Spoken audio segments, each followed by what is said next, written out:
excited just to be on this path with you, and like a cheerleader on the side. I'm excited to show the world what Donde is and just scream it from the rooftops, because at my core, I believe in what this woman has created and what she is bringing to the employee experience. It matters. So I'm so grateful that you're here. Thank you so much. Thank you. Well, I think that the first time we ever met, we had coffee at Kiln. Yeah. And that was like probably the thing I came away with the most. I was like, dude, this girl, she's keeping it real. And I loved it. I was like, no, I've been your biggest fan since that lunch. Like, honestly, I thought that you were just like totally authentic and exactly who you were. And I appreciated your honesty and your openness.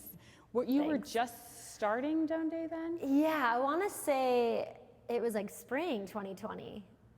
Was it? So like just last year. Yeah, it was like, because you had just started it, kind of the every transition thing, and we had just launched, and I was like bright-eyed, and I was so excited, and then March 2020 rolled in, and it got real. Yeah. So like the travel industry, which is exactly what she does, which is just, it like pulls at all my heartstrings, because everything that I believe in at my fundamental core, which is experiences, is what really like it changes us. And we can't leave ourselves at home and come to work. Like, we are one person, right? Yeah. Like, it's just, and so when you tie that in a professional setting, like, I think it's amazing. It's brilliant what you're doing. Thanks. So, you know, we have this kind of thing, it's like, all these companies care about everything that you're doing while you're at work. They're like coming up with all these solutions. They have all this technology to make sure that when you're at work, you're efficient and you're doing what you should be doing, but no one actually cares about what you do outside of work. No one actually is trying to improve that time, and they're not trying to think about, you know, how do we think about our employees as one person, and that what they do outside of these walls matters. And so that's exactly what you're saying. That's, I think, Donde, you know, while we talk about PTO in a very specific sense, it's all about, you know, what happens outside of the 9 to 5 hours. How did you get to that point? Like, how did you get to the where you're like, I'm gonna go pitch this? Like, where did this idea start? You want the long or you want the short story? I want the long story. I heard something about it maybe had started at BYU when you were there. Like, was through the marketing program or something like that? Yeah, so I guess like my background is I went to BYU to run track and cross country. I did not know that about you. I don't usually bring it up because it's not a good story. What? I want to know. Can I ask? We can edit it out if you don't want to, but I really am actually curious. I want to know. You know, I was a cross country and track runner, a long distance runner, and was very serious about it. And I had multiple colleges that I was kind of weighing between. Okay. It came down to Arizona State and BYU. If you know those two universities, schools. Wow. Okay. No, exactly. That's why it's funny. And so I went to the recruiting trip to ASU. It was awesome, and it scared the living daylights out of me. I was like, I can't go there. I don't belong here. This little Mormon girl. So I chose BYU. Both of them were very highly ranked, but I went into the year injured. And after 6 weeks, I quit. So it's not a very good story because it doesn't show, I think it does show resilience, because I was 18 years old and I had been running, like, you know, professionally or seriously since I was 12 years old. Yeah. And I got injured my junior year, and it was devastating. And so by the time I got there, I was really close to the coach, and I just was done. I was like, I can't do this anymore. I can't fight for something that probably isn't going to work out. And so I walked into his office and said, I'm done. And it was raining, and I walked around for 2 hours, and there's the end. So okay, well, you just legitimately gave me goosebumps, because you think it's awful, and I'm hearing this having like a ton of envy for you, that you're at 18 and you knew exactly like who you were and where you were at, and that you were just over it and you were done. And like, I did not have that level of self-awareness at 18. I don't know, it was tough, but my dad wasn't very happy with me, but you know. When are dads ever happy with their daughters at 18? Like, I don't think ever. I don't know. It's funny because I went to BYU and I went on a scholarship, and then I walked away with student debt. Not a lot of people do that, but when you lose your scholarship, you know, But the part of the story is that, you know, I found out what I wanted to do, and I always kind of was searching. I knew that I was there for a reason, and that I needed to be successful, and if it wasn't going to be at running and being a collegiate athlete, what was it going to be? And so I spent my a freshman year trying to figure it out, and I found the advertising program at BYU, which is phenomenal, such an amazing, fantastic education. And I learned how to solve problems creatively, how to think big, that, you know, there's this box and you can think beyond it and you can live outside of it, and that's okay. Like, that's where you find the magic, and that's what advertising taught me. But at 19, I was able to go to India with my roommate. She walked in one day, we were all sitting there, and she was like, my parents want to send me to India, who wants to go? And I looked around and I was like, no one is raising their hands, this is insane. So I raised my hand, and they paid for me to go to India with her to kind of like, not be a chaperone, because I was only 19, but like, so she wasn't alone. And we went and worked at this nonprofit for about 6 weeks, and it was insane. I walked off that plane and I knew that I wasn't in Kansas anymore, or Utah, which is basically the same thing. And yeah, we got culture shock. I always tell this story, but it's so funny because here's these there was three of us, 19-year-old girls, and we're like, this is amazing and terrifying. So we stayed in our hotel room for 3 days. We ate chips and Diet Coke solely. I think there were some gummy bears in there. And then we walked outside on a Monday morning and we were like, we're gonna do this, you know? So, and then that like experience changed my life. So then What did you do? What was like your thing when you finally were like, okay, we're here, we're gonna experience this? Like, what did you go on to do? Well, that's when everyone arrived for the nonprofit. So we actually had like guidance as to what we were supposed to do in this foreign country. Yeah. You know, it was hot and there was a lot of people and it was just so foreign, but it was amazing. Like, India has my heart and will always have my heart because, sorry, I touched that, but it is just a fantastic country. And so I grew up in a second. It was like this like switch, and it was like, traveling does that, right? Yes, it's traveling. Just the layers of so experiences, seeing what other people live like, and you know what they eat, and the smell. It's just everything.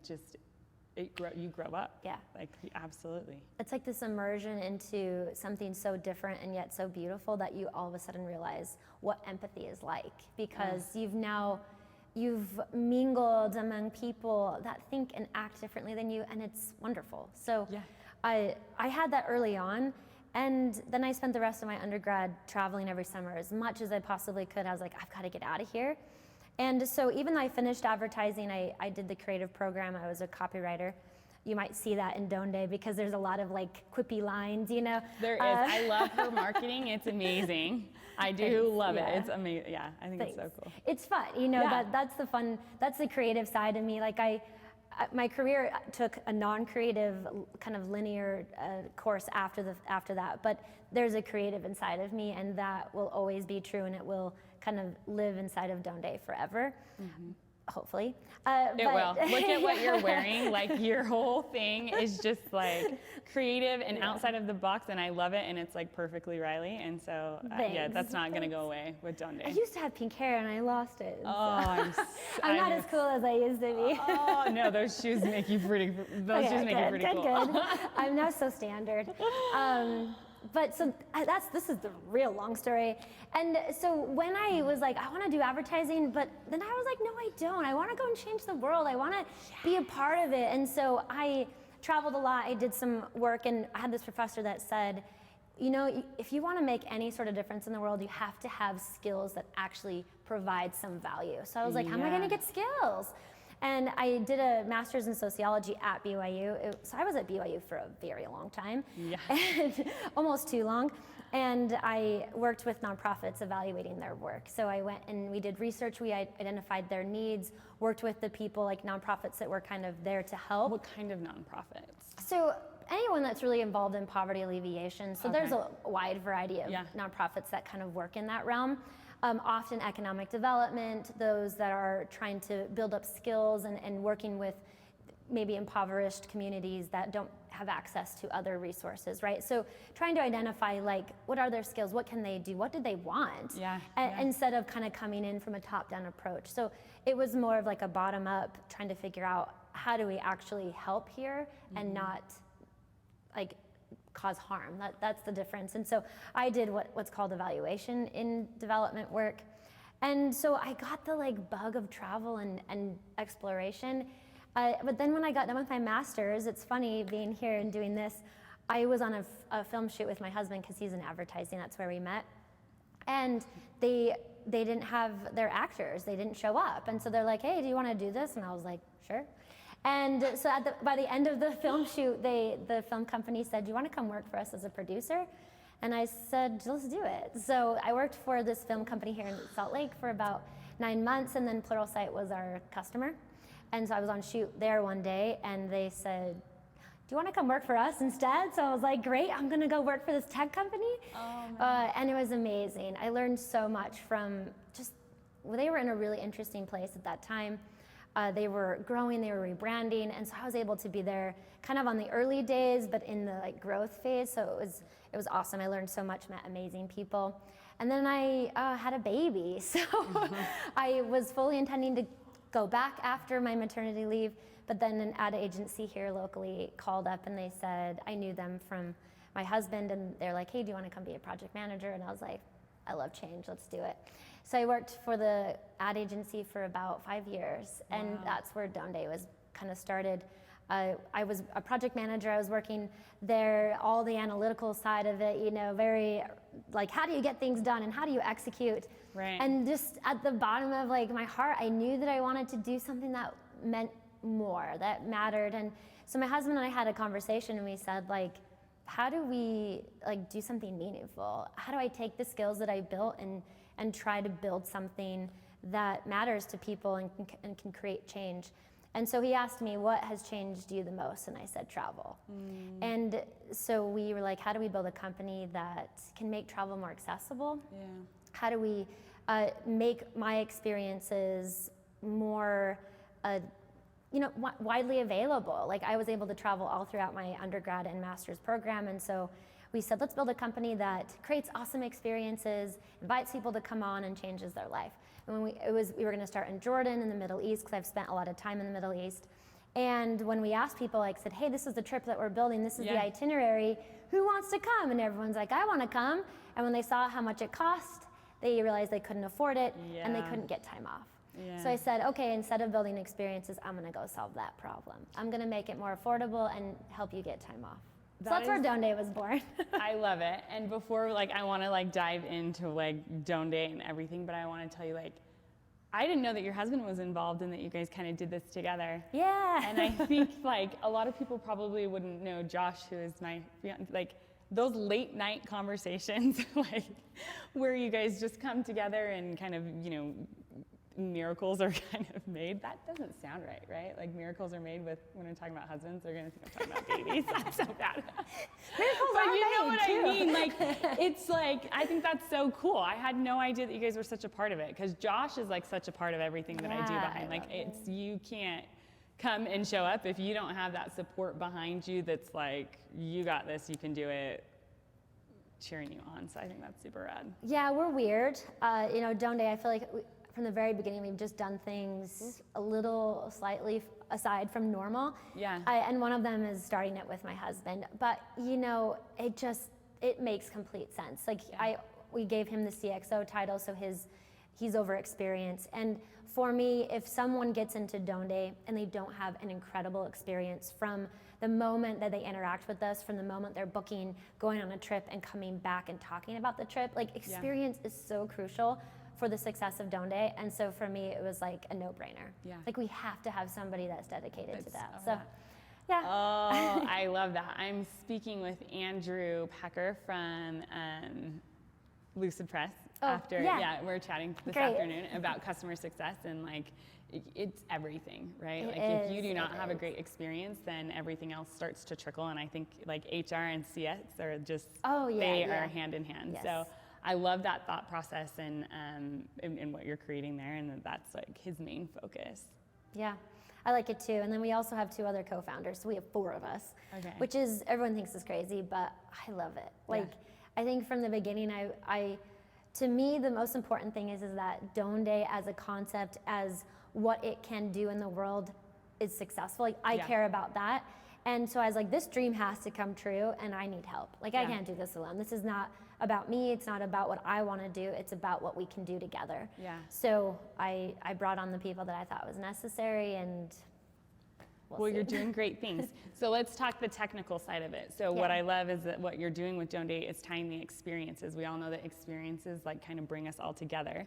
And so if you're trying to create employee loyalty, like this is the way to do it, right? Like send them on a trip. So employers are able to put money into a savings account for their employees to go onto the Donde site, and they're able to book trips and go pretty much anywhere in the world, right? I mean, it's just like if you were to log into any of the other travel sites and book something, you do that here, but the company is really pushing that for the employees. Like we realize, hey, experiences matter. So that was very like choppy explanation. So I want your like details, like tell me more about Donde.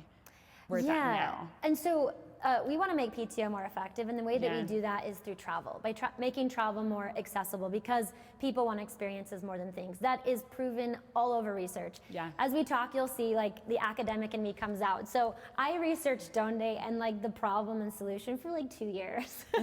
And so I have so many stats, but it really comes down to that people like, they want time off. They want to be able to spend time with people they love. They want to explore.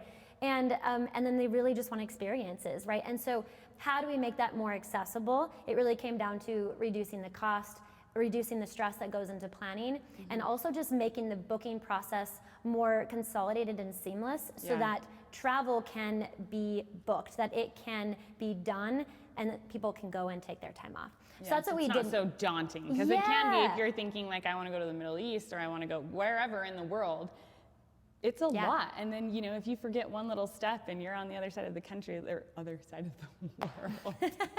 And country. I mean, I guess that's very true. It's just scary, right? And you guys take that fear out of it and encourage it. Yeah, so, you know, we found that like PTO is the second most desired benefit just behind healthcare, but the reason people don't take it, or the reason that they don't use their time off to travel, is because it's expensive and because it's stressful. And so some people ask me like, it's not stressful booking travel. It is.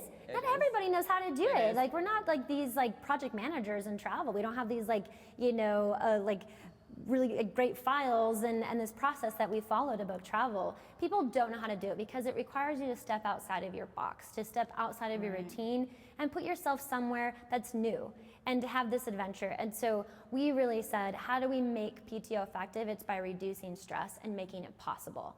So we had to go through the company, we had to make it a B2B offering. And people, you know, ask like, why should a company pay for this? It's because it matters, because PTO matters. People need to take time off. And so by facilitating that your employees to have the ability to take time off, you do that by giving them some sort of incentive, letting them know that you trust them and want them to take time off, and you can do that by putting money into a savings account for them. So that's kind of the mechanics of it. It's like companies being able to match what they're saying. It's the action behind the words of, we really want you to take time off. We really want you to go out and do whatever. We'll do, like this is the action. Like this is, you're reinforcing that belief. Like we see this like kind of upsurge or uptick. Is upsurge a word? This uptick in... I am not the right person to ask. We see this uptick in like unlimited PTO, and we see ourselves as like the anecdote to unlimited PTO, because while it sounds really nice, it doesn't work. People see it as a scam. And so with Donde, you're putting your money where your mouth is, and you're saying that we value what you value. Take time off. And so the mechanics of it, or the logistics, is that there's this savings account. The company contributes into it and the employee contributes into it. The employee saves over time, and then they can plan and book all of their travel or PTO time in Donde. So it's all this seamless, consolidated platform between saving, planning, and booking. So that's kind of what is Donde today. It's so brilliant. I want to know what it's like for you as a female executive in Utah. Like, what has your experience been? I want to compare and talk. How's it been the last year, 2 years? What's it like? You know, I've been thinking a lot about this question as leading up to this, and it's really hard. And it's because you have this juxtaposition of being a female and being a CEO. And I think I'm here today leading Donde in this position as CEO because I'm competitive and I'm ambitious, and I I'm driven by sheer willpower. Like if I imagine something, it's going to happen. And those are the characteristics that made me a good CEO. Absolutely. But at the end of the day, I'm also a woman. Like I also have, intense emotions. I care deeply about people. I'm empathetic. I'm not really nurturing, but I'm creative. I don't know. I fit into the characteristics in some way. And so it's this juxtaposition all the time that I'm balancing between how do I be a good leader? How do I step in and be charismatic and confident? But also, how do I deal with the everyday reality of what it means to be a woman? And it's not easy. Like, I think about, I spent my 20s trying to get as much education and experience as I possibly could. Mm-hmm. And that means when I hit 30, I was like, oh my goodness, biology is telling me that I have to have a baby soon or I'm not gonna make it. Yeah. And so all of a sudden, my worlds are colliding and I'm like a CEO, but I'm also a mom. And I'm also worrying about, how do I not have mom guilt? And how do I make sure that my kid is taken care of and that she feels connected to her mom even though I'm working nonstop? It's so difficult. And I think, while I talk about generalities and I talk about my experience, it's not easy. And people don't understand that if they haven't experienced it, if they're not in that same position. And so, I think being a female CEO is as loaded as it should be, and and maybe not as people expect. Yeah. I don't know, is that the answer you want? No, it's the truth. It's honest and it's completely real, and I feel the same way. I I've got 2 soon-to-be stepdaughters, and so stepping into this role, I didn't realize how selfish I was without kids, and being able to do whatever I want whenever I want to. Like the girls are home right now, and we have a babysitter, and it's just it's hard. It is. There's a sense of mom guilt, and I'm the stepmom, right? Mm-hmm. And we get them half the time, and it's just difficult to balance those 2 things. It's difficult when you're, I think, the advice that I got when I was going in to starting my own business, everyone's like, it's really lonely at the top, and it's really difficult. And I was always like, well, that's HR. HR is a lonely spot. You're lonely because you have your executive team that you have to hold confidence with, and then the employees, and you don't really have anyone to commiserate with, I guess, if that's how to describe it. And so I thought, well, this will be fine.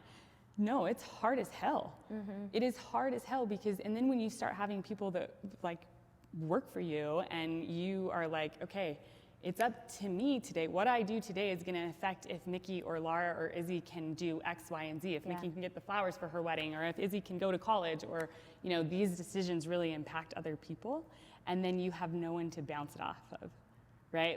I have Josh, which I'm so grateful for. He should have a master's degree in HR by now at this point.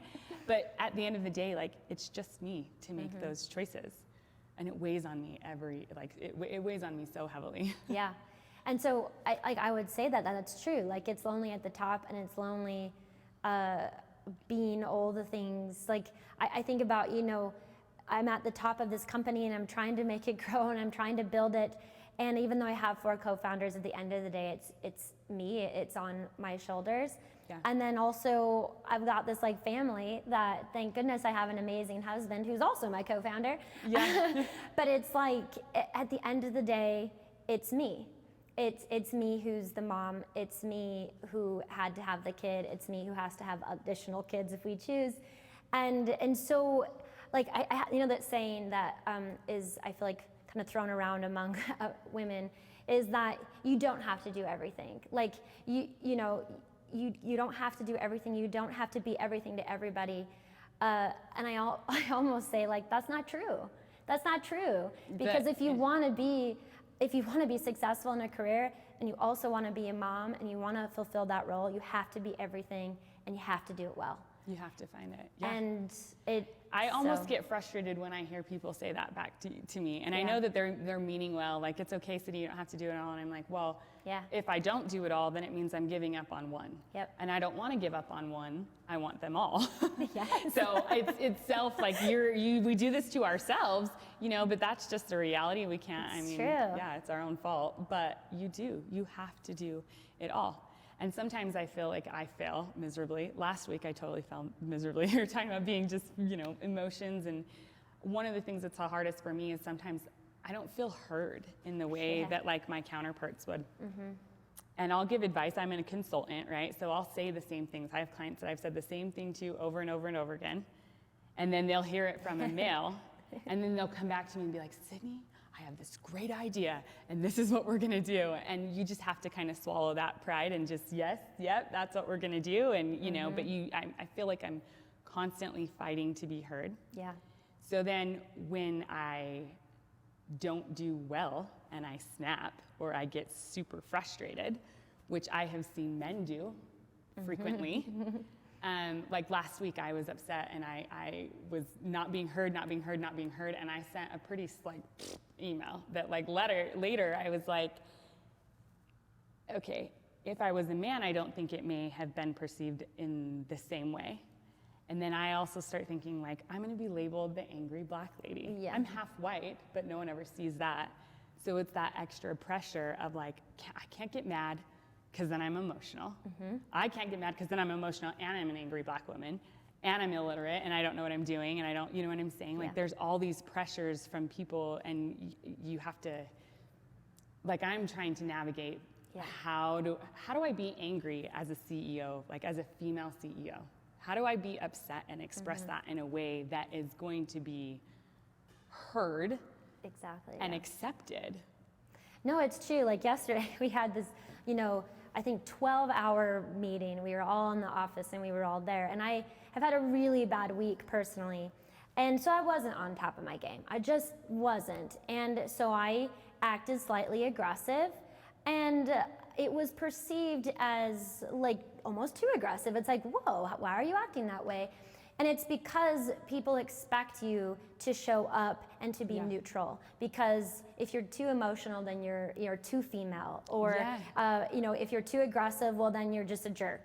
And you constantly have to balance how do I be myself? How do I be authentic? Because that's why I'm here. But also, how do I gauge how I'm interacting, how I'm reacting to you, so that you actually see me and respect me. Exactly. And people will say, just say what you feel and be authentic. And I do that. But the reality is that perception matters too. So I can say whatever I want. It's going to be received in some kind of way. Yeah. And so, it's finding that balance. How do you be authentic to yourself, but also be conscious of how it's being received, and that there are stereotypes and there are things that people expect us to do and behave in a certain way. And so it's I am really struggling with it. I'll just put it that way. It's hard. It is so hard for me. So how did you get through that? I want to know, last week, where you're perceived as slightly aggressive. How do you? I go home with my husband and I have a big fight. Because he's my therapist, I'm just I can't do this. And we've been talking about how it's difficult having this couple relationship because work is our personal life and our personal life is work, and there's no distinction. But really it's taking a step back and asking people for grace, asking them to say this is who I am. If you want to be a part of this, then you've got to work with me and you've got to forgive me and know that I'm just not going to be the best that I can be every single day. Hey, you saying giving grace is everything. I feel the last year, my whole 2 words that I'm trying to live by are grace and gratitude. Yeah. Extending it to myself for, give yourself some grace, Sydney. You've been through a lot, and everybody else too. So hearing that is just that word is a trigger for me. It brings up a lot of emotions because it's just you have to. Yeah. Oh. And that's how it is in the workplace. It's because you are human and you have to show up and you have to be yourself and you have to interact and get stuff done. And I think that's our team, we're working on that, is just how do we have the flexibility to allow people to have bad days, and that's okay. And to be themselves and to have hard things happen in their lives. And that they're just that's just how it's gonna be. And we have to be have the grace to let that happen and to know that life happens. Yeah. I think one of the most powerful conversations a leader can have is how you have a bad day and how you fail. And imagine if like when you start a job, that's the first conversation you have with the boss is like, hey, we all have bad days, so let's just get it out here. And this is what you can expect from me when I'm stressed or tense, and how I need to be, spoken to, and what gets through to me, and vice versa. If you knew that about all of your coworkers, like, so you can spot it, and if it became more of a normal conversation. Yeah. Because we're not perfect, and we're all gonna have bad days. Like vulnerability is like a big topic these days, but it's real, Yes.